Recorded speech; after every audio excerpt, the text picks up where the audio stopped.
মানতে নারাজ যে ভারতের ইতিহাসের রন্ধ্রে রন্ধ্রে রয়েছে মুসলিমদের নাম। সেই নির্যাতিত মুসলিমদের নিয়ে এক হিন্দু মা ও তার ছেলের কথোপকথন শুনে আসি। আচ্ছা মা, তাজমহল এত সুন্দর, তাজমহল কি আমরাই বানিয়েছি তাই না? না তো, যিনি বানিয়েছিলেন উনার নাম সম্রাট শাহজাহান, উনি মুসলিম ছিলেন। ও আচ্ছা, তাহলে কুতুব মিনার নিশ্চয়ই আমরা বানিয়েছি? না না, উনিও মুসলিম ছিলেন, উনার নাম কুতুবউদ্দিন আইবেক। তাহলে লাল কেল্লা নিশ্চয়ই আমরা বানিয়েছি? না, ওটাও মুসলিম শাসকরা বানিয়েছিলেন।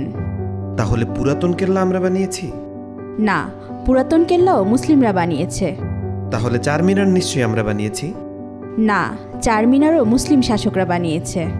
মা, আমি শুনেছি ভারতের সবচেয়ে বড় ও পুরাতন রোড গ্র্যান্ড ট্রাঙ্ক প্রায় 3000 কিলোমিটার পর্যন্ত বিস্তৃত, সেটা তো আমরা বানিয়েছি। না না, গ্রান্ড